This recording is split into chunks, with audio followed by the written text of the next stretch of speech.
আচ্ছা, হ্যাঁ, যেটা বলছিলাম যে দুটো পদের মধ্যে যে মিলন হচ্ছে তাকে আমরা বলে থাকি সমাস, ঠিক আছে।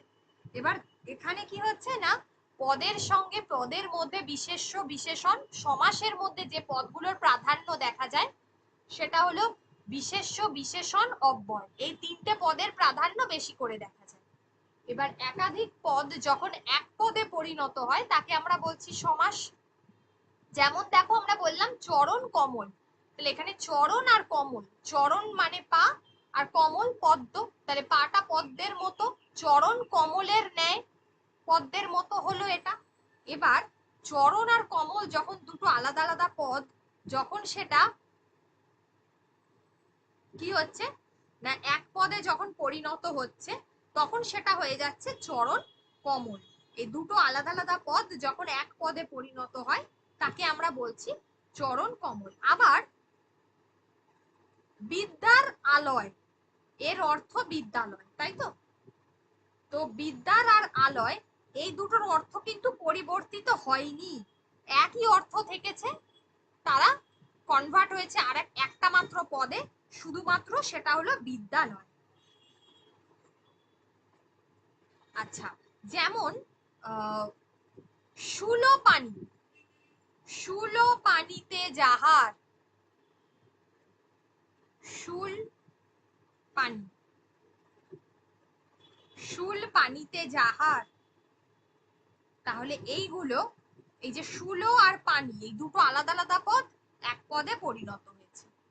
এক্ষেত্রে একটা গুরুত্বপূর্ণ বিষয় হলো সমস্যমান পদ, পরীক্ষায় এগুলো খুব আসে। সমস্যমান পদ আমরা কাকে বলবো না, যে পদগুলো মিলিত হয়ে সমাস হয়। যেমন এখানে আমরা বলছি অন্ন বস্ত্র, সাপোজ,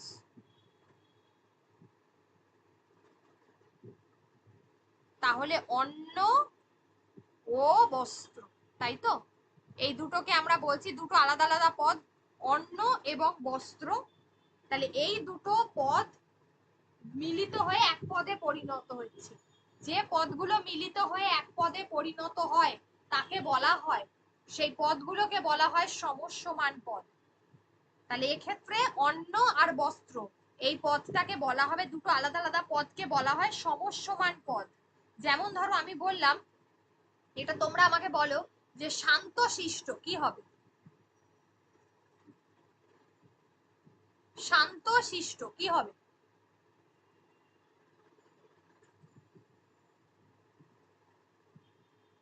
এখানে শান্ত আর শিষ্ট দুটো হচ্ছে সমস্যমান পদ, আর এটাকে যদি আমি ব্যাস বাক্য করি তাহলে হবে যে শান্ত সেই শিষ্ট।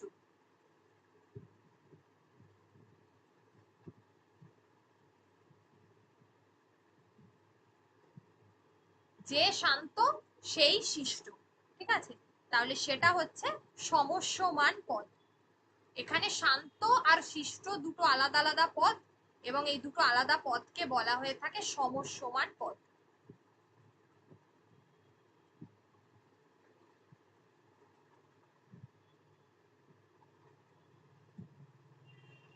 এই দুটো পদকে বলা হয়ে থাকে সমস্যমান পদ।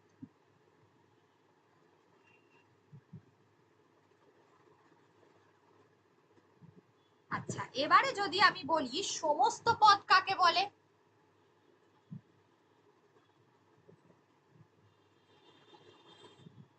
সমস্ত পদ কাকে বলে, যখন দুই বা ততোধিক পদ মিলিত হয়ে যে পদ গঠিত হয় তাকে সমস্ত পদ বলা হয়।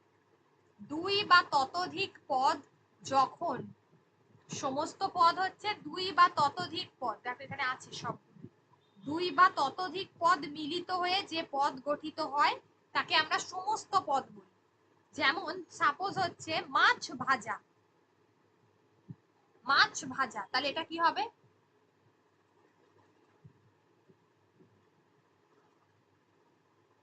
ভাজা যে মাছ, তাই তো।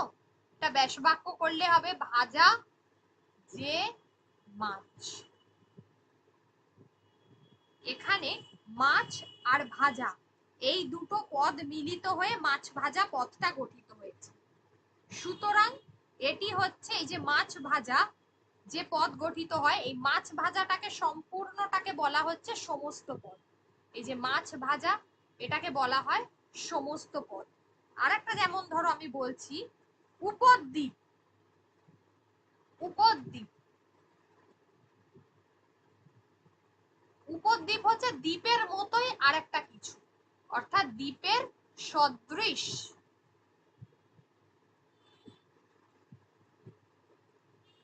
তাহলে এই দ্বীপের সদৃশটা দুটো আলাদা আলাদা পদ এক পদে পরিণত হয়েছে উপদ্বীপ, তাহলে সেটাকে আমরা বলছি সমস্ত পদ।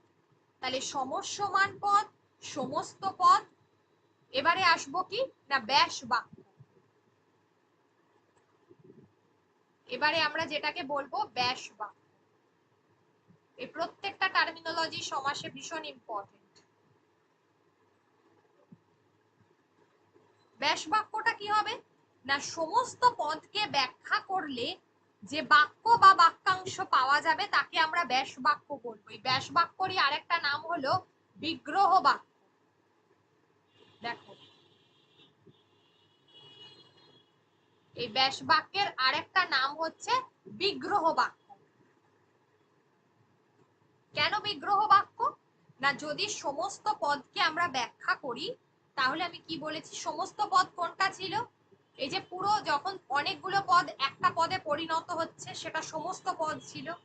তাহলে সমস্ত পদটাকে তুমি যদি ব্যাখ্যা করো তাহলে যে বাক্য বা বাক্যাংশ পাওয়া যাবে, এই যে মানে ভাজা যে মাছ, অর্থাৎ ভাজা যে মাছ, এগুলো হলো এক একটা ব্যাস বাক্য। বিভিন্ন পদের সমষ্টি, ব্যাস বাক্য হলো বিভিন্ন পদের সমষ্টি, এটাকে ব্যাস বাক্য বলে, বিগ্রহ বাক্য বলে, আর একটা কথাও বলে সেটা হলো সমাস বাক্য।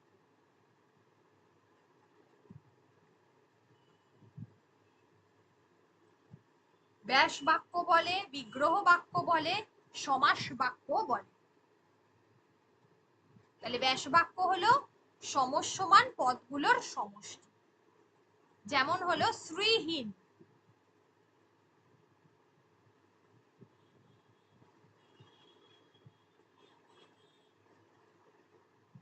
তাহলে শ্রী দ্বারা হীন।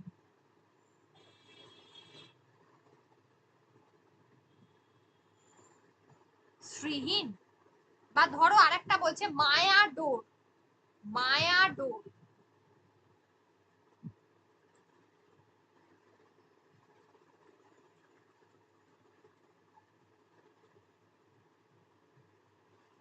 মায়া ডোর, মায়া রূপ ডোর।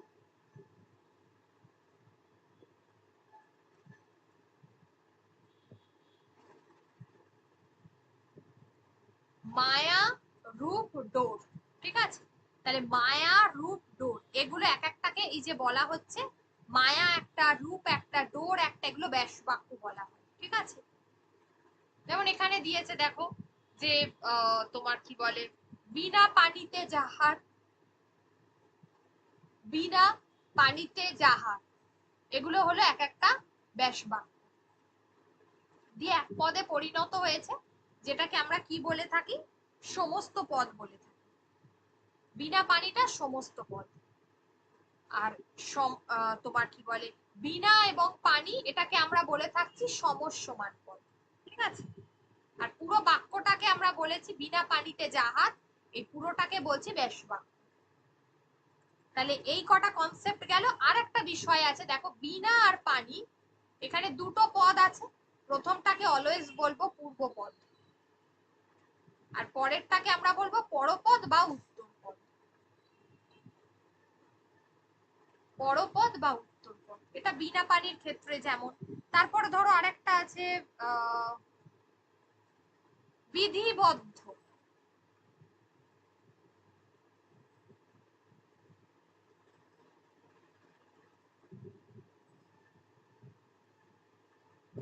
এই বিধিবদ্ধর বিধি হচ্ছে পূর্বপদ আর বদ্ধ হচ্ছে উত্তরপদ বা পরপদ। তাহলে এইটুকু বলো আগে, এই প্রথমে যে বেসিক যে কনসেপ্ট গুলো আছে সমাসের, কোনো প্রবলেম আছে কি?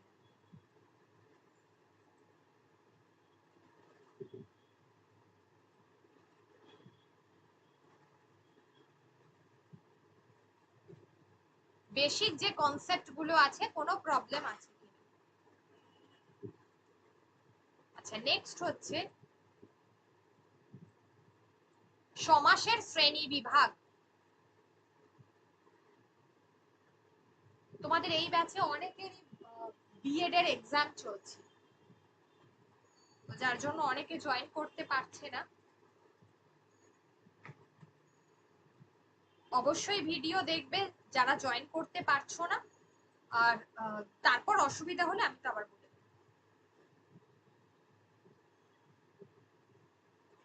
দেখো, সন্ধি আর সমাসের মধ্যে পার্থক্য কোথায়? সন্ধিটা ছিল বর্ণের সঙ্গে বর্ণের মিলন, বর্ণের সাথে বর্ণের মিলন। আচ্ছা, সন্ধি আমি করিয়েছিলাম তো? সন্ধি কি করিয়েছিলাম? হ্যাঁ, সন্ধি করা হয়ে গেছে। আচ্ছা, ঠিক আছে। আর সমাস হচ্ছে পদ,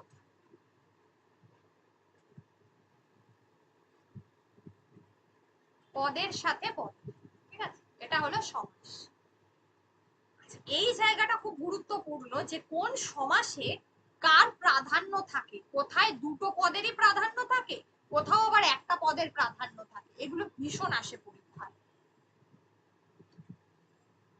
আগে আমরা পড়ি যে সমাস কয় ভাগে ভাগ করা যায়। সমাস অব্যয়ভাব, কর্মধারয়, দ্বন্দ্ব, তৎপুরুষ, বহুব্রীহি, দ্বিগু, এই ছটা তো আছেই। এর সঙ্গে ইনক্লুডিং একটা হয়, সেটা হলো নিত্য সমাস, যেটার ব্যাস বাক্য হয় না, সেই জন্য এটাকে সমাসের ভাগের মধ্যে আমরা ধরতে পারি না। করিয়ে দেব তবু তবু এটাকে আমরা বলে থাকি নিত্য সমাস, সব শেষে করা। মোটামুটি ভাবে সমাসকে 6টি ভাগে ভাগ করা যায়। নিত্য সমাসটাকে আমরা এই কারণে ধরি না, যেহেতু তোমার কি বলে নিত্য সমাস যেটার কোনো ব্যাস বাক্য হয় না ব্যাকরণের নিয়ম অনুযায়ী। আচ্ছা, এবারে দেখো বলছে যে,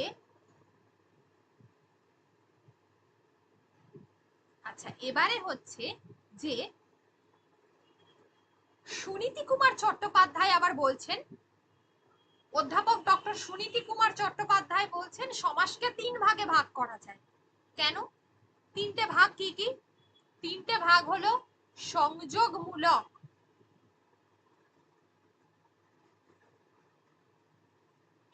এক, এটা সুনীতি কুমার চট্টোপাধ্যায়ের মত।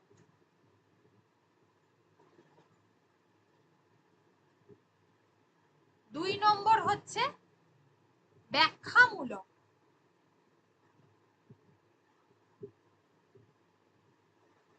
আর লাস্ট ওয়ান হচ্ছে বর্ণনামূলক।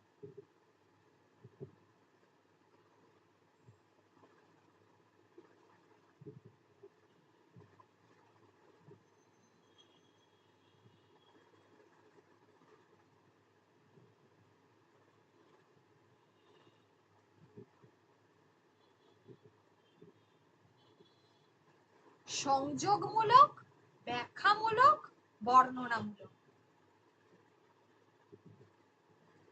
আচ্ছা, এবারে বিষয়টা হলো যে কোথায় কোন পদের অর্থ প্রধান হচ্ছে।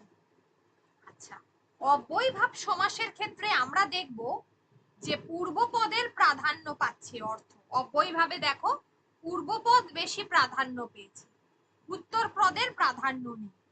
আবার দ্বিগু, তৎপুরুষ, কর্মধারয়ে পরপদ বা উত্তর পদের প্রাধান্য আছে। দ্বিগু, তৎপুরুষ, আর দেখো দ্বিগু, তৎপুরুষ আর হচ্ছে কর্মধারয়, এইটাতে আবার পরপদের প্রাধান্য দেখা যায়। আবার দ্বন্দ্বের ক্ষেত্রে দুটো পদেরই প্রাধান্য দেখা যায়, পূর্ব পদেরও যেমন প্রাধান্য রয়েছে, উত্তর পদেরও তেমনি প্রাধান্য রয়েছে। আর বহুব্রীহি সমাসের ক্ষেত্রে পূর্বপদ বা পরপদ কোনটির অর্থই প্রধান নয়। এখানে এখানে কি হচ্ছে, দুটো পদের থেকেও অন্য একটি অর্থ বেশি করে প্রাধান্য লাভ করে, অন্য একটি অর্থ বিশেষ করে প্রাধান্য লাভ করে। আর একটা বিষয় যেটা, যেহেতু আমরা দেখো কর্মধারয়, তৎপুরুষ আর দ্বিগু, এই তিনটের ক্ষেত্রে পরপদ মানে উত্তর পদ বেশি করে প্রাধান্য পাচ্ছে, সেই কারণে বিশেষ করে দ্বিগু এবং কর্মধারয় তৎপুরুষ সমাসেরই এক প্রকার প্রকারভেদ আমরা বলতে পারি। এই দ্বিগু আর কর্মধারয় তৎপুরুষ সমাসেরই বলছে এক প্রকার প্রকারভেদ। এই কথাটা আর কেউ বলেননি, সুনীতি কুমার চট্টোপাধ্যায় বলছেন। এবার তিনি যে ভাগ করেছেন সংযোগমূলক, ব্যাখ্যামূলক, বর্ণনামূলক, এই সংযোগমূলকের মধ্যে কে পড়ে? অবশ্যই দ্বন্দ্ব সমাস পড়ে, কারণ দুটোর মধ্যে জয়েন্টের বিষয় রয়েছে, তাই না? সংযোগ, তাহলে এটার মধ্যে কে পড়ে? দ্বন্দ্ব পড়ে। ব্যাখ্যামূলক কোনটা পড়ে? ব্যাখ্যা হচ্ছে অলওয়েজ দ্বিগু পড়বে, কর্মধারয় পড়বে, অব্যয়ভাব পড়বে, তৎপুরুষ পড়বে। তাহলে ব্যাখ্যার মধ্যে পড়ছে দ্বিগু, অব্যয়ভাব, কর্মধারয়,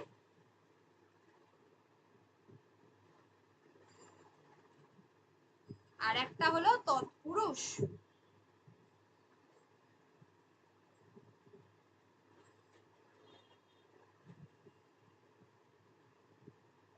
তৎপুরুষ।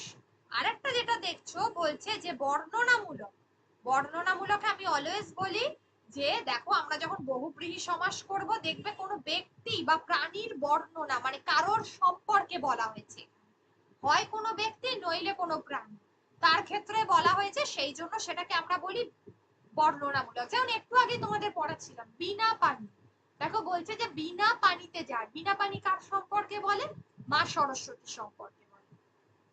আবার আমরা যদি তোমার কি বলে 10 আনন যার, 10টা মাথা যার, রাবণ সম্পর্কে বলে, তাহলে এইগুলো হলো বর্ণনামূলক, অর্থাৎ কারোর সম্পর্কে বলা হয়েছে। তাহলে বহুব্রীহি সমাস হচ্ছে অলওয়েজ বর্ণনামূলক।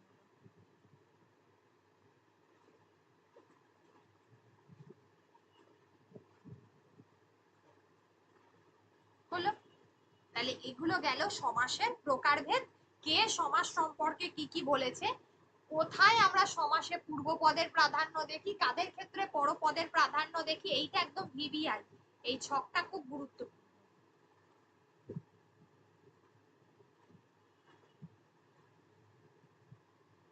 এই ছকটা হলো খুব গুরুত্বপূর্ণ, কিন্তু এই বিষয়টা যদি আমরা মনে রাখতে পারি, এই ছকটা জীবনেও ভুলব।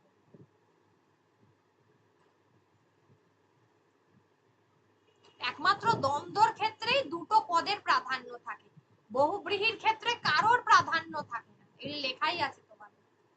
আর তোমার কি বলে, বহুব্রীহির ক্ষেত্রে কারোর প্রাধান্য থাকবে না, আর বাদবাকি গুলোর ক্ষেত্রে ওই অব্যয়ভাবের ক্ষেত্রে প্রথমটার প্রাধান্য থাকবে, অর্থাৎ পূর্বপদের প্রাধান্য থাকবে, আর ওদিকে কর্মধারয়, তৎপুরুষ আর দ্বিগুর ক্ষেত্রে পরপদের প্রাধান্য। এই হলো মূল বিষয়। এবারে আমরা আগে পড়াই অব্যয়ভাব, যদিও আমি পড়াই দ্বন্দ্ব, ঠিক আছে, অব্যয়ভাবটা দিয়ে শুরু করি। অব্যয়ভাব দেখো, প্রথমের নামটা থেকেই কি বোঝা যাচ্ছে? অব্যয়, অর্থাৎ অব্যয়ের প্রাধান্য রয়েছে। কোথায়? যে সমাসের ক্ষেত্রে পূর্বপদে অব্যয় থাকবে, পরপদে বিশেষ্য থাকবে, এটা কিন্তু খেয়াল রাখতে হবে। পূর্বপদে অব্যয় থাকবে, পরপদের ক্ষেত্রে বিশেষ্য থাকবে, ঠিক আছে, তাকে আমরা বলছি অব্যয়। পূর্বপদে তাহলে অব্যয়, আর সরি পরপদে হচ্ছে বিশেষ্য পদ। আচ্ছা, গেল এটা। আচ্ছা, এবার তাহলে এখানে কি হচ্ছে, আমাদের কোনো কিছুর যখন অভাব দেখা যায়, বিভিন্ন অর্থে অব্যয়ভাব সমাস হয়। সেই অর্থগুলো আগে কি কি? যেহেতু এখানে পূর্বপদের অর্থ বেশি করে প্রাধান্য পায়, পূর্বপদের প্রাধান্য বেশি, অর্থাৎ অব্যয়ের প্রাধান্য বেশি, তাই জন্য এটা অব্যয়ভাব সমাস। এবার যে যে অর্থে অব্যয়ভাব সমাস হয় সেগুলো হলো ব্যাপ্তি, অর্থাৎ কোনো কিছুর একটা দূরত্ব বোঝাচ্ছে, যোগ্যতা, তারপর সীমা, তারপরে হলো সাদৃশ্য, তুমি কারোর সঙ্গে কারোর তুলনা করছো। বিপসা, বিপসা শব্দের অর্থ হলো, আমি বারবার বলি যে বারবার যে শব্দটা ব্যবহার হয় পরপর দুইবার, পশ্চাৎ, সমীপে মানে সামনে, এই যে অর্থগুলো, এগুলো অলওয়েজ অভাব, অব্যয়ীভাব সমাসকে বোঝাবে। কোনো কিছুর বৈপরীত্য মানে দ্বন্দ্ব আছে, একটার সাথে আরেকটার কোনো দ্বন্দ্ব আছে, বৈপরীত্য। ক্ষুদ্রতা, কোনো কিছু ক্ষুদ্র। আচ্ছা, আর কোনো কিছু আমরা যেটাকে বলি, যেটাকে আমরা অতিক্রম করতে পারি না, অনতিক্রম। এই বিষয়গুলোকে মাথায় রাখতে হবে যখন আমরা অব্যয়ীভাব সমাস করব। এই বিষয়গুলো বোঝালে সেটাকে আমরা বলবো অব্যয়ীভাব সমাস। যেমন প্রথমেই দেখো, যদি বলে যে, আমি যদি বলি ব্যাপ্তি অর্থে বোঝাচ্ছি, ব্যাপ্তি, প্রথমে ব্যাপ্তি বলেছি, অর্থাৎ সীমা অর্থে ব্যাপ্তি। যেমন আমি বলি শৈশব, অর্থাৎ শৈশব থেকে। তারপরে জন্ম, অর্থাৎ জন্ম থেকে। বাল্য মানে বাল্য থেকে। তারপরে কণ্ঠ মানে কণ্ঠ পর্যন্ত। কোনো কিছুর সীমাটা কতটা গেছে, ব্যাপ্তি মিন্স আর একটা বোঝায়, যেটা বলছিলাম যে সীমা। ব্যাপ্তি আর সীমা বিষয়টা এক। এই যে শব্দগুলো আছে, প্রথমে দেখো সবগুলোর ক্ষেত্রে আপাদ মস্তক, পা থেকে মাথা পর্যন্ত, এইগুলো হলো। তারপরে হচ্ছে আগা গোড়া, আগা থেকে গোড়া পর্যন্ত। কোনো কিছুর দূরত্ব বা ব্যাপ্তি বোঝাচ্ছে, এগুলো হচ্ছে অব্যয়ীভাব সমাস। তাহলে প্রথমটা হলো সীমা বা ব্যাপ্তি। আচ্ছা, তারপরে আমি যদি বলি যোগ্যতা অর্থে, কোনো কিছুর যোগ্য, যোগ্য কি, যোগ্যতা মানে কেউ যোগ্য, তাই তো। অনুরূপ অর্থাৎ রূপের যোগ্য। অনুধ্যান মানে ধ্যানের যোগ্য। অনুভাব, অনুকূল, কুলের যোগ্য। এগুলো হলো যোগ্যতা অর্থে ব্যবহার করা হয়েছে। এখানে দুই ধরনের প্রশ্ন আসতে পারে। এক, যেমন তোমাদের নরমালি সমাস আসে, ব্যাস বাক্য করতে দেয়, সেটা আসতে পারে। অথবা কোনটা কি অর্থে সমাস ব্যবহার করা হয়েছে, যেমন যদি ধরো এটা যদি এসএলএসটি এর কোশ্চেন হয়, এখানে কোনটা গুরুত্ব পাবে। এসএলএসটি এর প্রশ্ন হলে কোন পদে পূর্বপদের প্রাধান্য, মানে কোন সমাসে পূর্বপদের প্রাধান্য বেশি, কোনটাতে উত্তর পদের তোমার কি বলে প্রাধান্য বেশি, এইগুলো এসএলএসটি এর কোশ্চেনে বেশি দেয়। আর হচ্ছে ধরো বলা হচ্ছে যে সাপোজ অব্যয়ীভাব সমাসে প্রথমে অব্যয় থাকবে, তারপর বিশেষ্য থাকবে, তাহলে এই জাতীয় বিষয়গুলো এসএলএসটি এর ক্ষেত্রে গুরুত্বপূর্ণ। আবার যখন তোমরা এই টেট পরীক্ষা দিতে যাবে, তখন কিন্তু সেখানে আমরা দেখব যে একটা শব্দ দিয়ে দিয়েছে, তার তোমার কি বলে ব্যাস বাক্য করতে দিয়েছে, বা বলেছে যে এটা বলো যেটা কোন সমাস। হতে পারে যে সেটা হয়তো ভাগটা দিয়েছে, মানে ধরো কর্মধারয়ের ভাগ থেকে প্রশ্ন দিয়েছে, অব্যয়ীভাবের ভাগ থেকে প্রশ্ন দিয়েছে।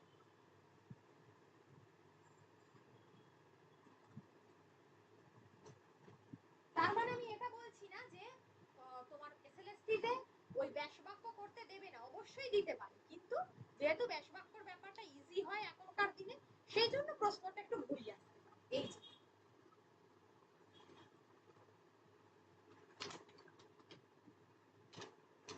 এটা তোমরা এ করো, আগে পড়ে নাও। আর আমি তো এটা আজকে করিয়ে দিচ্ছি, নেক্সট উইকে সমাসের পরীক্ষাটা, এই সমাসের একটা ছোট্ট করে তোমার কি বলে প্র্যাকটিস সেট দেব। আর সেই সঙ্গে আগের দিনের যে প্রশ্নটা দিয়েছিলাম, কিসের যেন ছিল ওটা, সন্ধি ছিল, সন্ধি আর উপসর্গ, ওটার উত্তরটা দেব।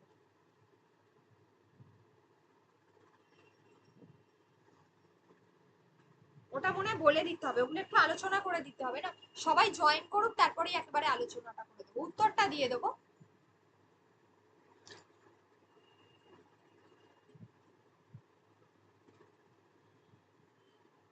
আচ্ছা দেখ, এটা গেল। তাহলে যোগ্যতা অর্থে বোঝালাম।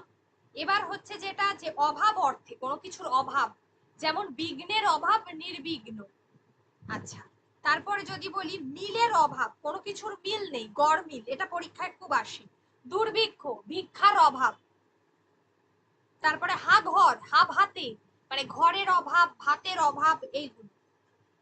আচ্ছা, তারপরে হলো বেমানান, মানানের অভাব, বেকসুর, কসুরের অভাব। তাহলে এইগুলো হলো সব অভাব অর্থে ব্যবহার করা হয়েছে। কোনো কিছুর অভাব, অভাব অর্থে ব্যবহার করা হয়েছে। এবার হচ্ছে সামীপ্য। সামীপ্য বলতে আমি বারবার বলেছি, দেখো সামনে, কোনো কিছুর সামনে বা সমকক্ষ, যেটাকে অক্ষির সমীপে যেটা বলা হয়।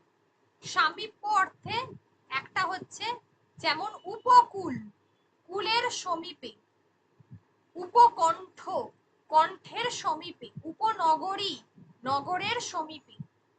আচ্ছা, ভোর নাগাদ, ভোরের কাছাকাছি, ঠিক আছে। আমরা বলি না সন্ধ্যের কাছাকাছি, কোনো কিছুর সামনাসামনি যেগুলো বোঝায় সেটা হচ্ছে তোমার সামীপ্য অর্থে ব্যবহার করা হয়। আর বিপসা অর্থে আমি বলেছি একই শব্দ যখন দুবার ইউজ হবে, যেমন প্রতিদিন, দেখো দিন দিন, বছর বছর ফি বছর, মনে মনে প্রতি মন, জনে জনে প্রতি জন। যেমন হলো অনুক্ষণ, অনুক্ষণ কি হবে?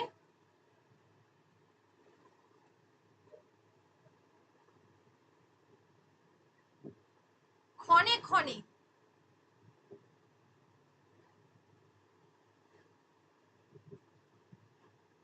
ক্ষণে ক্ষণে হলো অনুক্ষণ।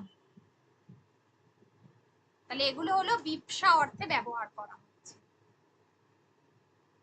আচ্ছা, আরেকটা হয় রোজ রোজ, কি হবে? রোজ রোজ,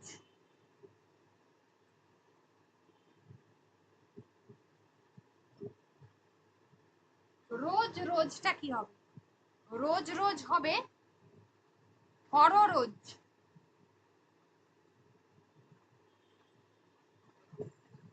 হররোজ, ঠিক আছে। এটা হবে রোজ রোজ। আর বৈপরীত্য যেটা বলছিলাম, যে দেখো বৈপরীত্য অর্থে কোনো কিছুর সঙ্গে কারোর দ্বন্দ্ব আছে, বিপরীত, প্রতিবাদ, বাদের বিপরীত, প্রতিকূল, কুলের বিপরীত, প্রতিপক্ষ, পক্ষের বিপরীত, কারোর বিপরীতে বলা, সেইগুলো। সাদৃশ্য, যেমন প্রতিমূর্তি, মানে মূর্তির সদৃশ, কোনো কিছুর সঙ্গে কারোর তুলনা করা হচ্ছে, দেখো সাদৃশ্য। উপবন, বনের সদৃশ, মূর্তি, প্রতিমূর্তি, ধ্বনির, যেটা হলো প্রতিধ্বনি, উপধ্বনি হয় না কিন্তু প্রতিধ্বনি হবে। প্রতিধ্বনি হলো ধ্বনির সদৃশ। আচ্ছা, সামনেটা বলেছি। আরেকটা হলো পশ্চাৎ, যেমন অনুগমন, গমনের পশ্চাৎ, অনুস্বর মানে স্বরের পিছনে বসছে, স্বরের পশ্চাৎ। ক্ষুদ্রতাটা খুব পরীক্ষায় কম আসে, যে ক্ষুদ্র শাখায়, যে প্রশাখা, দেখবে। তারপরে হলো এই যে ক্ষুদ্র অঙ্গ প্রত্যঙ্গ, ক্ষুদ্র সমিতি, উপসমিতি, এইগুলো ক্ষুদ্রতা খুব কম আসে। আচ্ছা, ক্ষুদ্র গ্রহটা আসে পরীক্ষায়, এটা হবে উপগ্রহ। আর ক্ষুদ্র নদী কি হবে? উপনদী। আর ক্ষুদ্র জাতি হবে উপজাতি। তাহলে ক্ষুদ্র গ্রহ হলো, আর ক্ষুদ্র নদী হবে উপনদী। আর একটা হলো ক্ষুদ্র জাতি,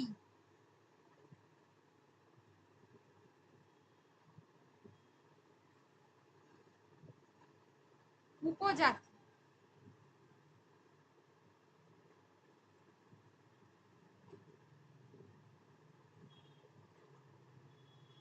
এছাড়া যোগ্যতা বলেছি, বিরোধ বলেছি। হীনতা অর্থাৎ দুষ্টু নীতি, দুর্নীতি, যে দুষ্টু, হীন দেবতা, অপদেবতা যেটাকে আমরা বলে থাকি। আরেকটা বলিনি, অনতিক্রম্য, কোনো কিছুকে অতিক্রম না করে, সাধ্যকে অতিক্রম না করে, যথাসাধ্য, ইষ্টকে অতিক্রম না করে, যথেষ্ট।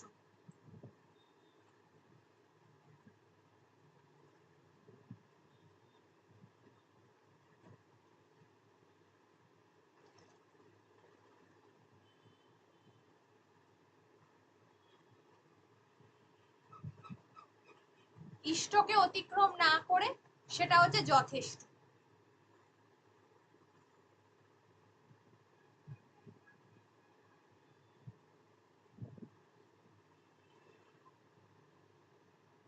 এটা হলো তোমার। আচ্ছা, তারপরে ধরো অনতিক্রম, আরেকটা বলছি, যথাবিধি, বিধিকে অতিক্রম না করে। যথাবিধি, বিধিকে অতিক্রম না করে, এটা হয় যথার্থ, এটা হবে অর্থকে অতিক্রম না করে, অর্থকে অতিক্রম না করে যথার্থ। আচ্ছা, তারপরে হলো যথেষ্ট, ইষ্টকে অতিক্রম না করে যথেষ্ট।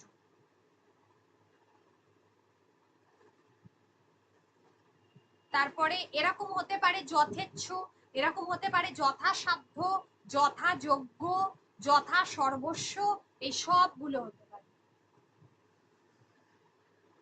এসব ওয়ার্ড গুলো হচ্ছে তোমার অনতিক্রম বোঝালে এগুলো সব অব্যয়ীভাব সমাস। আচ্ছা, তাহলে বলো যে অব্যয়ীভাব সমাস নিয়ে কোনো সমস্যা আছে কোনো জায়গায় কারো?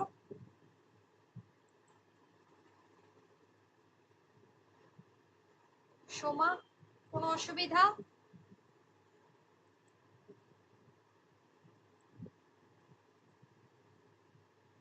চলো, নেক্সট হচ্ছে কর্মধারয় সমাস। কর্মধারয়ের ক্ষেত্রে কি হবে? কর্মধারয়ের ক্ষেত্রে আগেই বলেছিলাম যে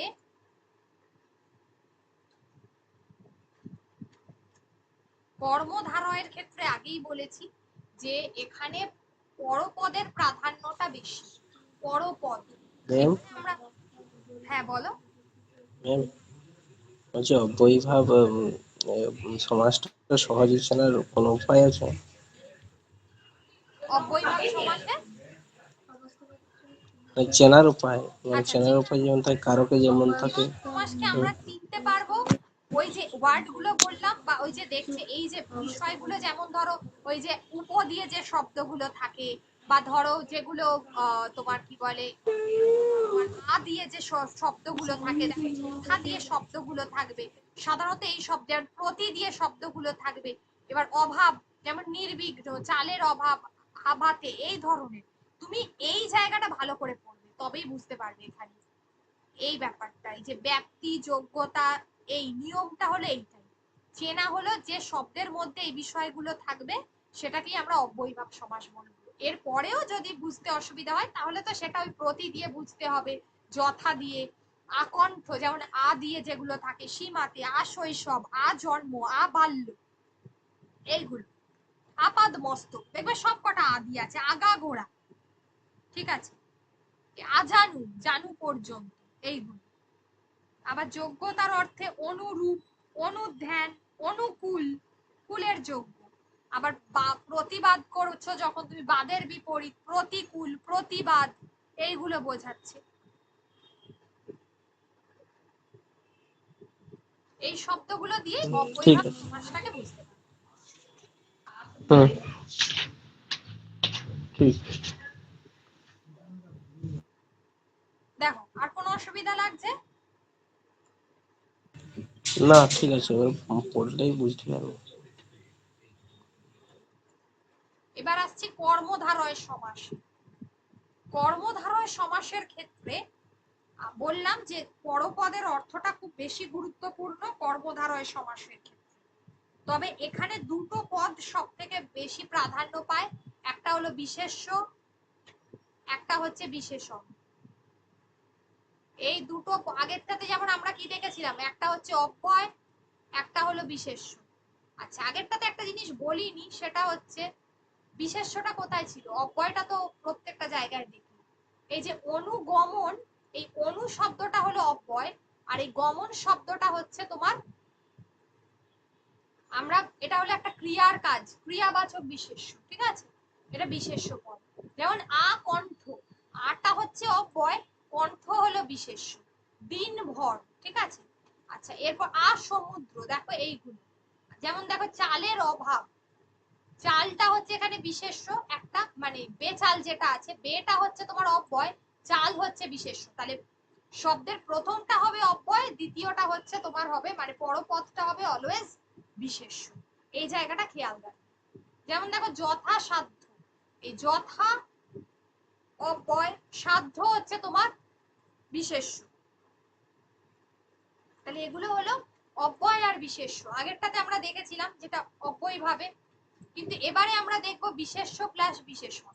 কোনোটাতে দেখবো বিশেষ্য প্লাস বিশেষণ রয়েছে, কোনোটাতে দেখবো বিশেষণ প্লাস বিশেষণ রয়েছে।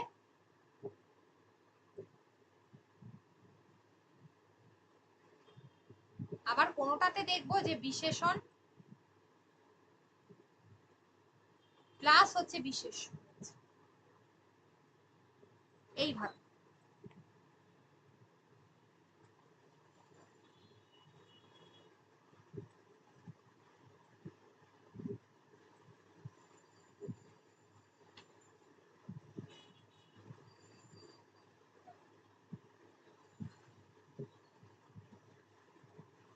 আচ্ছা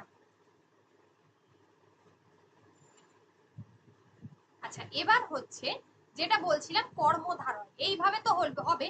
এবার এই যে নিয়মটাই যে বিশেষ্য প্লাস বিশেষণ আর বিশেষণ প্লাস বিশেষণ আর বিশেষণ প্লাস বিশেষ্য, এই তিনটে ফর্মুলা কোথায় ব্যবহার করা হবে? এটা হলো সাধারণ কর্মধারয় সমাস।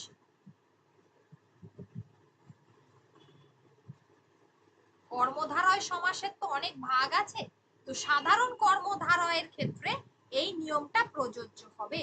সাধারণ কর্মধারয়ের ক্ষেত্রে এই নিয়মটা প্রযোজ্য হবে, যেখানে উভয় পদ, স্পেশালি পরপদের গুরুত্বটা খুব বেশি, পরপদের গুরুত্বটা খুব বেশি থাকে। আর আরেকটা জিনিস হচ্ছে, কর্মধারয় সমাসকে আমরা জানি 5টা ভাগে ভাগ করা যায়, যার মধ্যে একটা হলো সাধারণ কর্মধারয়।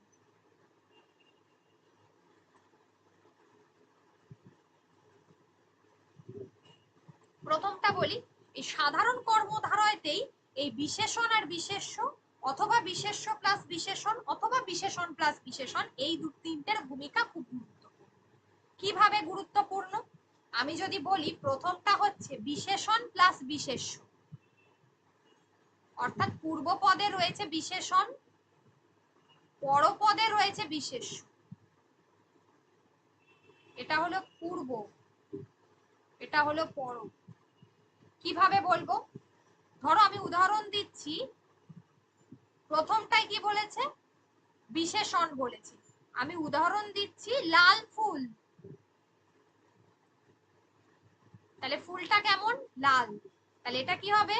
পূর্বপদটা বিশেষণ, আর ফুল হচ্ছে বিশেষ্য।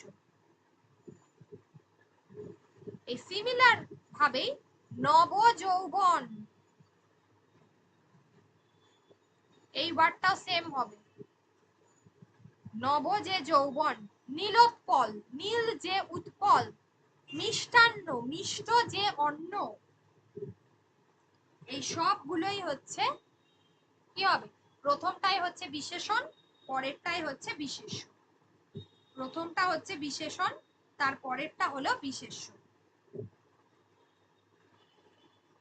গেল এটা? আচ্ছা, এবার নীলোৎপল, নীল যে উৎপল, নীলোৎপল হলো। তাহলে প্রথমটা পূর্বপদ হচ্ছে নীল, আর পরপদটা হচ্ছে, এই প্রথমটা হচ্ছে নীল যেটা বিশেষণ, আর পরেরটা হলো উৎপল যেটা পদ্ম, পদ্ম মানে সেটা হলো বিশেষ্য পদ। ঠিক আছে? তাহলে এবার দ্বিতীয় নিয়মটাতে আসি। দ্বিতীয় নিয়মটাতে বলতে পারি, এগুলোর আরো নিয়ম হয়, মানে এগুলোর আরো ওয়ার্ড হবে, যেমন ধরো পাণ্ডুলিপি, গন্ডগ্রাম, চোরাবালি, ঝরা পাতা, চলচ্চিত্র, এগুলো সব হচ্ছে সেম। প্রথমটায় বিশেষণ রয়েছে, তারপর বিশেষ্য রয়েছে। পরেরটাই হচ্ছে বলবো যে দুটোতেই যদি কোনো জায়গায় মহৎ বিষয়টা প্রাধান্য পায়, মহৎ কিভাবে? যেমন ধর আমি বললাম মহৎ যে জন, মহাজন, দেখো মহৎ ব্যক্তিটা কেমন? মহৎ। মহাপুরুষ, মহান যে পুরুষ, মহাপুরুষ। ঠিক আছে? তারপর মহানদী, মহতী যে নদী, মহানদী, এটা হলো, এগুলোতে মহা শব্দটা গুরুত্ব পেয়েছে। আবার অনেক ক্ষেত্রে আমরা দেখব বিশেষ্য পদটা আগে এসেছে, বিশেষণটা পরে। আগে তো বিশেষণ ছিল, তারপর বিশেষ্য। এবারে বলছি বিশেষ্যটা দেখো আগে, প্লাস হচ্ছে বিশেষণ।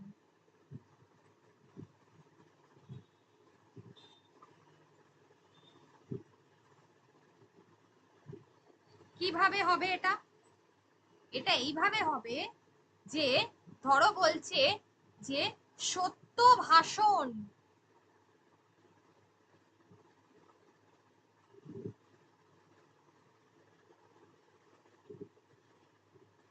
প্রথমটা বিশেষ্য পদ কিন্তু বিশেষণ রূপে ব্যবহার করা হয়েছে, পূর্বপদ বিশেষ্য কিন্তু বিশেষণ রূপে ব্যবহার হয়েছে। সত্য যে ভাষণ, জোর বরাত, জোর যে বরাত, এখানে পূর্বপদে বিশেষ্য রয়েছে কিন্তু বিশেষণ হিসেবে ব্যবহার করা হয়েছে। আবার আমি যদি এমনটা বলি যে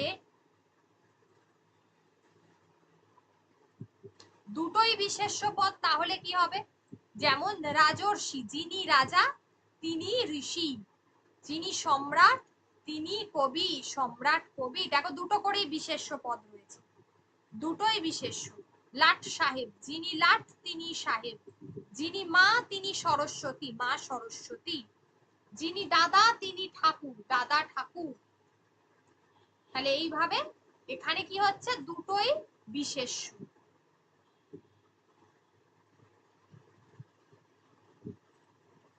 আর একটা হবে দুটোই বিশেষণ, যেমন কাঁচা মিঠে, কাঁচা অথচ মিঠে, অম্ল অথচ মধুর, অম্ল মধুর, সহজ সরল, সহজ যাহা সহজ তাহাই সরল। ঠিক আছে, এক্ষেত্রে দুটোই হচ্ছে বিশেষণে রয়েছে, দুটোই বিশেষণ। যেমন শান্ত অথচ শিষ্ট, শান্ত শিষ্ট, নীল লোহিত, একইভাবে নীল অথচ লোহিত, নীল লোহিত। আচ্ছা, যেমন ধরো আরেকটা হতে পারে লম্বা চওড়া, তারপরে হতে পারে সহজ সরল, তারপরে তো সাদা সিধা, এগুলো সব হতে পারে একইভাবে।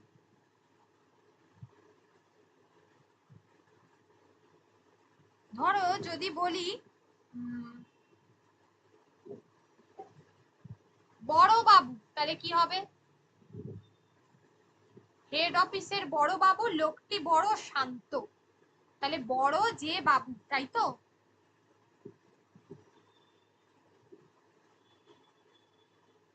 বড় যে বাবু, ঠিক আছে, এইগুলো। তাহলে এটা হলো, এগুলো সব কটাই হচ্ছে সাধারণ কর্মধারয়। পরেরটা আমরা যাব মধ্যপদলোপী কর্মধারয়। দেখো সাধারণ কর্মধারয়, নেক্সট হলো মধ্যপদলোপী কর্মধারয়। মধ্যপদলোপীতে বোঝাই যাচ্ছে মাঝখানের পদটা উঠে যাবে, মধ্যিখানের পদ যেটা রয়েছে সেটা উঠে যাবে। সমাস একদিনে শেষ করতে পারবো না, একদিন লাগবে আরো। সমাসের ক্ষেত্রে মধ্যপদলোপী মানে মাঝের পদটা, যেটা যখন আমি ব্যাসবাক্য করছি তখন থাকছে, কিন্তু যখন আমার তোমার কি বলে, যেটা সমস্ত পদটা যখন তোমার কি বলে আসছে, তখন কিন্তু সেটা লোপ পেয়ে যাচ্ছে, তখন সেটা লোপ পাচ্ছে, তাকে আমরা বলি মধ্যপদলোপী কর্মধারয়। যেমন উদয় রবি, উদয় সূর্য উদিত হচ্ছে তাকে বলি উদয়কালীন রবি, উদয় রবি।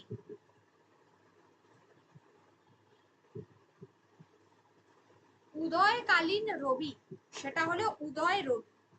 তারপরে হলো রত্ন বেদী, রত্ন খচিত বেদী, রত্ন বেদী, রত্ন খচিত বেদী, তাকে আমরা বলছি রত্ন বেদী।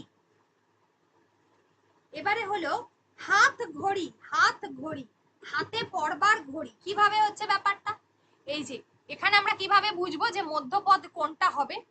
তোমাদের তো দিয়ে দেবে মঙ্গল ঘট, অর্থাৎ তোমাকে এটা বুঝতেই হবে, আমরা তো বলেইছি সমাসে কি গুরুত্ব পায়, অর্থ, অর্থ অনুযায়ী সমাস হয়, সমাসে অর্থ প্রাধান্য পাবে।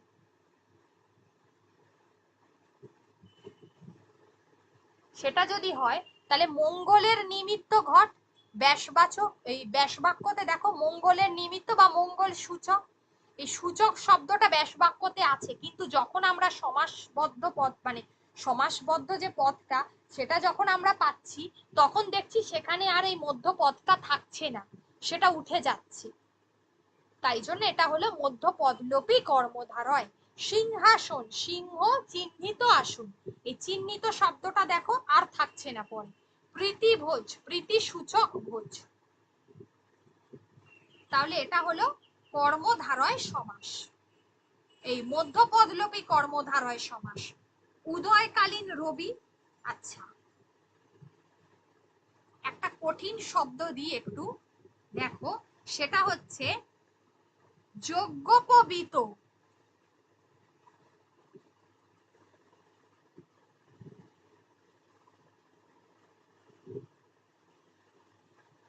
যজ্ঞোপবীত,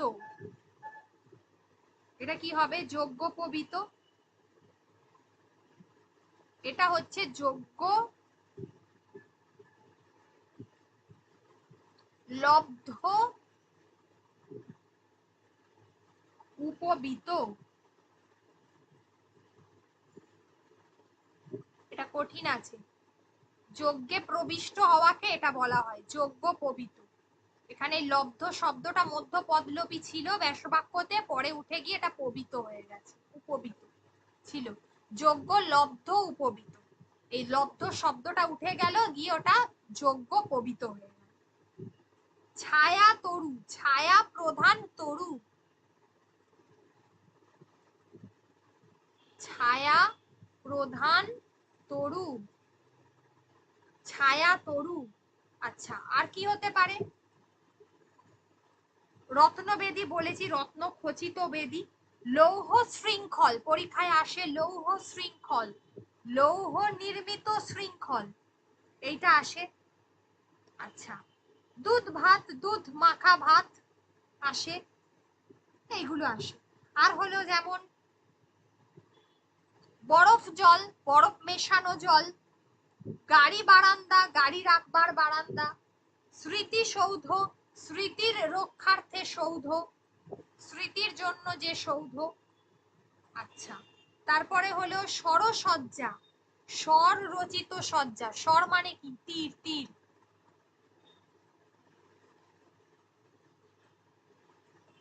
মানে কাঁটা দেওয়া যে সজ্জা, তাকে আমরা বলতে পারি স্বরসজ্জা, স্বর রচিত সজ্জা। মধ্যাহ্ন ভোজন, মধ্যাহ্নকালীন ভোজন, এই কালীন দেখো উঠে যাচ্ছে, যে রচিত উঠে যাচ্ছে, কালীন উঠে যাচ্ছে, এইগুলো। হাসি মুখ, হাসি ভরা মুখ,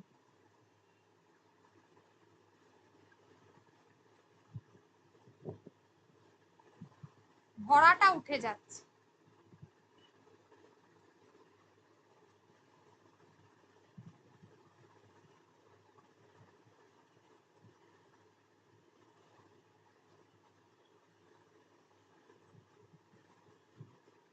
হাসি ভরা মুখ, ঠিক আছে, এইটা, এটা হলো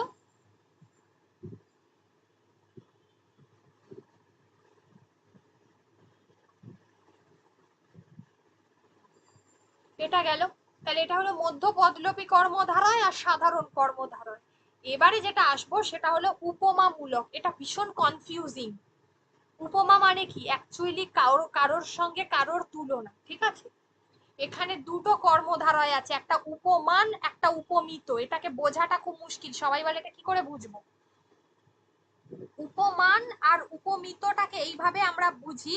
উপমিত, তুমি যাকে তুলনা করছো, মানে যে বস্তুটাকে তুমি তুলনা করছো, এটা মাথায় রাখতে হবে। উপমিত, যাকে তুলনা করছো, যে বস্তু বা প্রাণী তুলনা করছো, সেটা হলো উপমিত। আর যার সঙ্গে তুলনা করছো সেটা হলো উপমান। ওই বস্তু প্রাণীটাকে তুমি তুলনা করছো তো, কারোর সঙ্গে একটা তুলনা করছো তো, তাহলে যার সঙ্গে তুলনা করা হচ্ছে।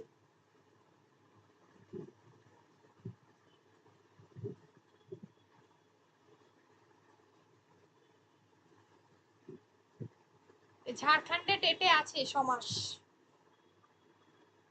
যাই হোক, তাকে আমরা বলছি উপমান কর্মধারয় সমাস, ঠিক আছে, যার সঙ্গে তুলনা করা হচ্ছে।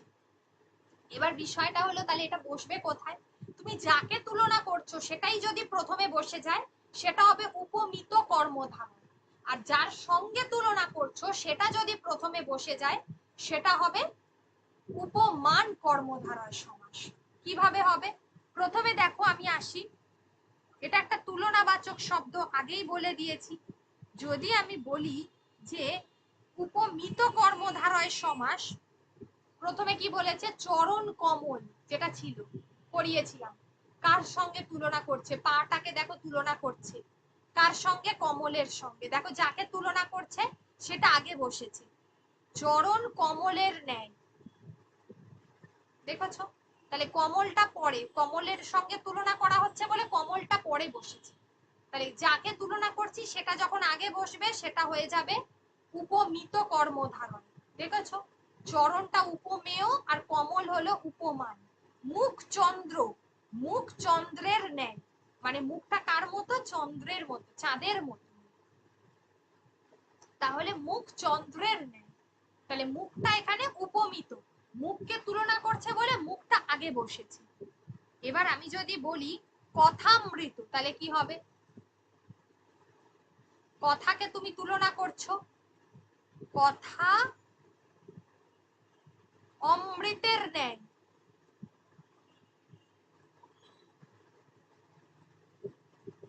কথা অমৃতের ন্যায়, এটা হলো কথামৃত। যেমন ধরো আর হতে পারে বাহু বল্লরী, বাহু বল্লরীর ন্যায়,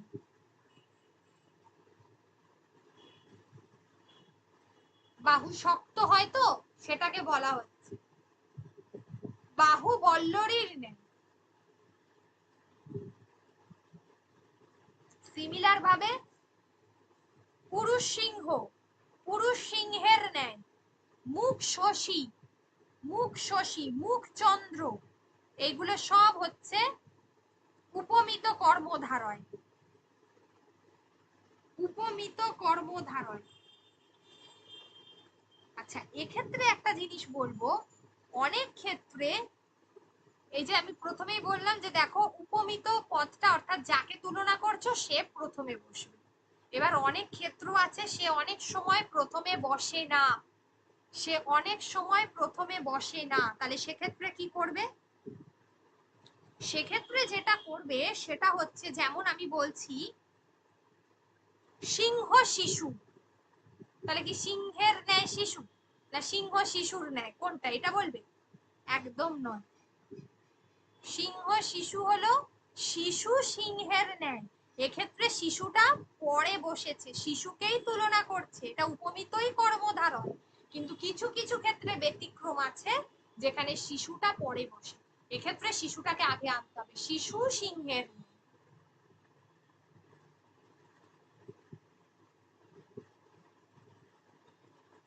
এইগুলি। আর উপমান যার সঙ্গে তুমি তুলনা করেছো, যেমন হচ্ছে তুষার ধবল, ধবল মানে কি? তুষারের ন্যায় ধবল, বরফ যেটাকে বলা হয়, তুষার বরফের মানে তুষার শুভ্র যেটাকে বলা হয়, বা তুষারের ন্যায় শুভ্র সাদা, বরফের মতো সাদা। কাজলের ন্যায় কালো, কাজলের মতো কালো, কার সঙ্গে তুলনা করা হয়েছে কালোকে? কাজলের সঙ্গে। তাহলে এগুলো হলো উপমান। বজ্র কঠোর, বজ্রের ন্যায় কঠোর, কঠোর কতটা? বজ্রের ন্যায়, যার সঙ্গে তুলনা করেছো সেটা প্রথমে বসেছে, সেটা হলো বজ্রের ন্যায় কঠোর, সেটা হলো বজ্র কঠোর। এটা হলো উপমান কর্মধারা। তাহলে এই দুটো বোঝা গেছে, উপমিত আর উপমান।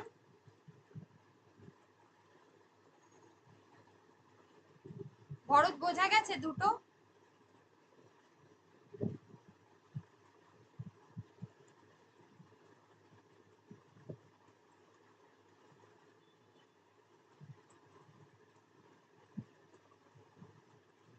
আর লাস্ট ওয়ান হচ্ছে রূপক কর্মধারয় সমাস।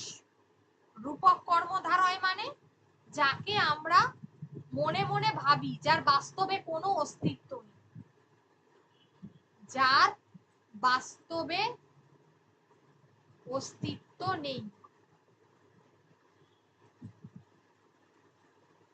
তাকে আমরা বলছি রূপক কর্মধারয় সমাস। মনে মনে ভাবি, কল্পনা করি, মনে কল্পনা করি, তাকে বলছি রূপক কর্মধারয় সমাস। যেমন কি হতে পারে, যেমন হচ্ছে জ্ঞান রূপ আলোক, জ্ঞান আলোক, জ্ঞান রূপ আলোক, শোকানল, শোক রূপ অনল, শোক রূপ অনল, শোকানল, প্রেম রূপ ধন, প্রেম ধন, প্রেম রূপ ধন, প্রেম ধন, আখি রূপ পাখি, আখি পাখি, জনরূপ সমুদ্র, জন সমুদ্র, জনরূপ সমুদ্র, জন সমুদ্র, ভবরূপ সিন্ধু, ভব সিন্ধু, মন রূপ মাঝি, মন মাঝি, শোক রূপ অনল, শোকানল।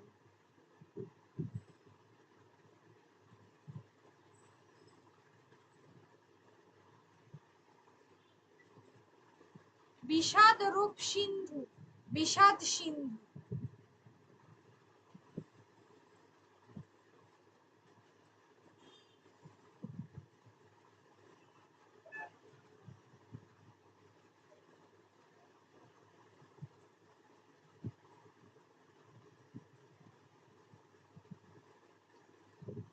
তাহলে এইটা হলো আমরা কোনো কিছু মনে মনে কল্পনা করছি যার বাস্তবে কোনো অস্তিত্ব নেই, তাকে আমরা বলছি রূপক কর্মধারয় সমাস।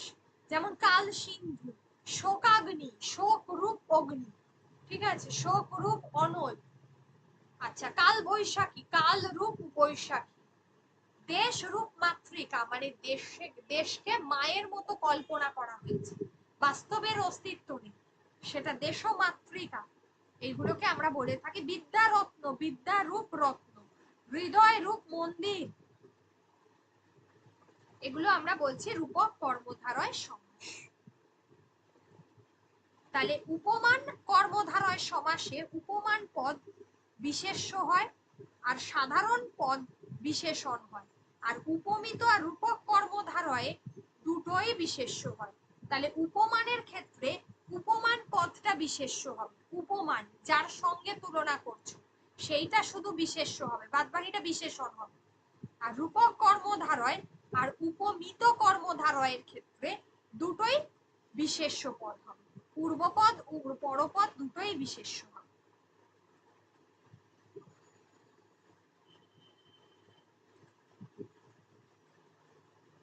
তাহলে এটা থাকলো পড়া। তৎপুরুষটা দিচ্ছি না, তৎপুরুষটা নেক্সট দিন করাবো। তৎপুরুষ আর তোমার বহুব্রীহিটা যেটা আজকে করিয়ে দেব সেটা হচ্ছে দ্বিগু, দ্বিগুটা করিয়ে দেবো। দ্বিগুটা ইজি আছে, নিত্যটাও আজকে করিয়ে দেবো, এই দুটো ছোট্ট ছোট্ট আছে, শেষ করে দেবো। দ্বিগু দেখো, দ্বিগু আমরা সংখ্যার প্রাধান্য, দ্বিগুতে কি হয় পরপদের প্রাধান্য আছে, আগেই বলেছি। পূর্বপদ যেখানে একটা সংখ্যা বসে, সংখ্যাবাচক বিশেষণ, তাহলে পূর্বপদটা সংখ্যাবাচক বিশেষণ আর পরপদটা বিশেষ্য হবে, কিন্তু পরপদের এখানে প্রাধান্য রয়েছে। কি হবে এখানে, ত্রিফলা, ত্রিফলের সমাহার, সেটা হচ্ছে দ্বিগুতে। এখানে তাহলে কি হবে, পূর্বপদে সংখ্যাবাচক বিশেষণ আর পরপদটা হলো বিশেষ্য। তাহলে এখানে সংখ্যাবাচক নবরত্ন, নবরত্নের সমাহার, পঞ্চবটি, পঞ্চবটের সমাহার, সপ্ত ঋষি, সব জায়গায় দেখো সংখ্যা আছে, সংখ্যাবাচক বিশেষণ, মনে আছে তো বিশেষণ পড়িয়েছিলাম সংখ্যাবাচক। এটা কিন্তু আবার ওই প্রথম দ্বিতীয় তৃতীয় নয়, যেটাকে আমরা ক্রমবাচক বলি সেটা নয়, কিন্তু এটা সংখ্যাবাচক। শত অব্দের সমাহার, ত্রিলোকের সমাহার, এইগুলো। পঞ্চ নদের সমাহার, এটা হলো পঞ্চনদ, পঞ্চনদের সমাহার, পঞ্চবটের সমাহার, সপ্ত সাগরের সমাহার, এগুলো হলো একটা সংখ্যা থাকবে, তাকে আমরা বলছি দ্বিগু সমাস। এটা একটা গেল। আর নিত্যটাও পড়িয়ে দেব। নিত্য হচ্ছে, নিত্য সমাসটা হলো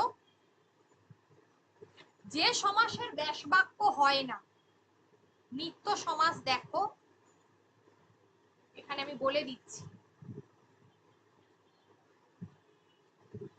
নিত্য সমাস যে সমাসের ব্যাস বাক্য হবে না।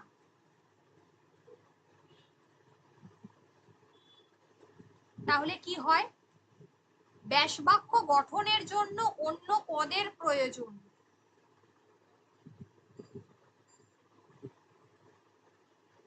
গঠনের জন্য অন্য পদের প্রয়োজন।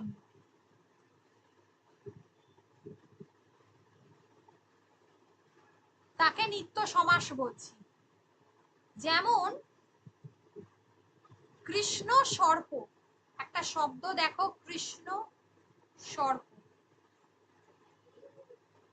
এর যদি ব্যাস বাক্য বলি কৃষ্ণ যে সর্প, তবে কি বোঝাবে? এক কথায় সেটা প্রকৃত অর্থ বোঝাবে না। তবে যে কোনো রকম কালো সাপকে বোঝাবে। তাই সবার ক্ষেত্রে কখনোই নিত্য সমাস হবে না। এবার যদি আমি বলি দিনান্তর, দেখো এই নয়ে তয় যেগুলো থাকে অন্তর, তার মানে অন্য দিন।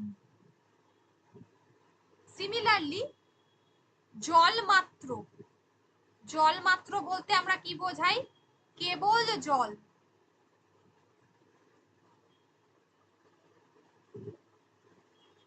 কেবল জল। আচ্ছা, বনান্তর সেম, অন্য বন।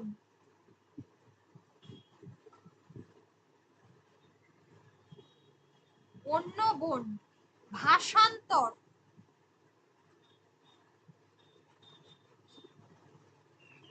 দেহান্তর,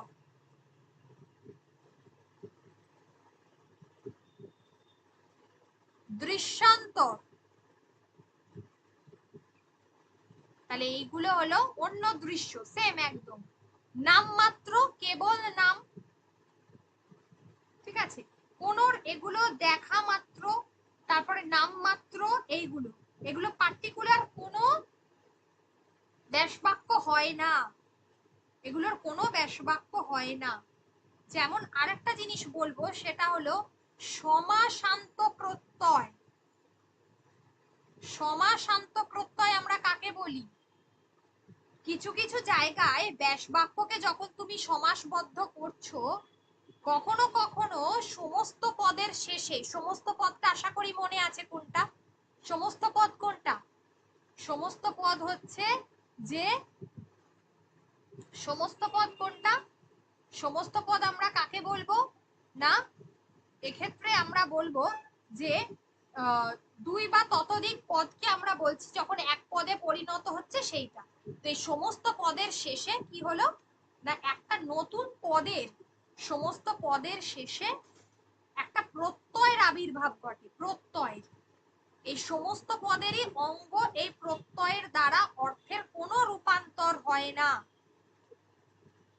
এই সমস্ত পদের যে অর্থটা, এই প্রত্যয়ের দ্বারা কোনো পরিবর্তন নেই। ঠিক আছে, তাকে আমরা বলছি সমাসান্ত প্রত্যয়। এই সমাসান্ত প্রত্যয় একমাত্র দ্বিগু, দ্বিগু সমাসে দেখতে পাই, ও দ্বন্দ্ব, দ্বন্দ্ব সমাসে দেখতে পাই। আর অন্য কোনো সমাসে দেখা যায় না। সরি, ভুল বললাম। একটা হচ্ছে দ্বিগুতে দেখা যায়, আর একটা হচ্ছে তোমার এতে দেখা যায়, বহুব্রীহিতে দেখা যায়। দ্বন্দ্বতে না, বহুব্রীহি।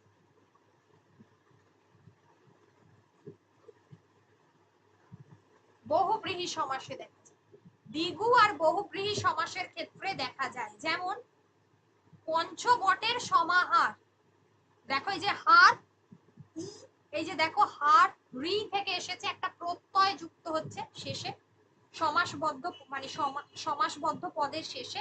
আর একটা দেখো ঘরের অভাব আছে যার, হা ঘরে, এই যে এ, এই যে প্রত্যয়টা যুক্ত হচ্ছে, পঞ্চবটি, দেখো বটি, দেখো দীর্ঘই যুক্ত হচ্ছে, এই যে ই প্রত্যয় যুক্ত হচ্ছে, পঞ্চবটি। আমি দুটোতেই বোঝাচ্ছি, যেমন দেখো হা ঘরে, এক্ষেত্রে এ প্রত্যয় যুক্ত হয়েছে। আর পঞ্চবটি যদি বলি তাহলে দীর্ঘই যুক্ত হয়েছে। তাহলে এই হা ঘরেটা হলো বহুব্রীহি। ঘরের অভাব আছে যার, আবার এটা আবার ঘরের অভাব অব্যয়ভাব সমাস হয়, ঠিক আছে, এটা খেয়াল রাখতে হবে। হা ঘর বললে এটা হবে অব্যয়ভাব, তাহলে বহুব্রীহি। আর ই পঞ্চবটিতে হচ্ছে তোমার এটা হবে দ্বিগু। এই যে লাস্টে দেখো ই প্রত্যয় যুক্ত হয়েছে, এটা হলো সমাসান্ত প্রত্যয়, সমাসান্ত প্রত্যয়। আরো করাবো। আচ্ছা, দ্বন্দ্বটা কি বলে দেবো আজকে না থাকবে বলো, নাকি এইটুকু আগে পড়ে নেবে, কোনটা? আজ থাকা। থাকবে? হ্যাঁ আজ থাকা। আচ্ছা ঠিক আছে, আগে এইটুকু পড়ো, তারপর নেক্সট দিন। আচ্ছা নেক্সট ক্লাস আমরা মঙ্গলবার দিন আমি ক্লাস নেব, ঠিক আছে, অসুবিধা হবে না। নেক্সট মঙ্গলবার কোনো অসুবিধা নেই, আমি ক্লাস নেব, গ্রুপে লিখে দেবো তারা। ঠিক আছে। হ্যাঁ হ্যাঁ ঠিক আছে, পরে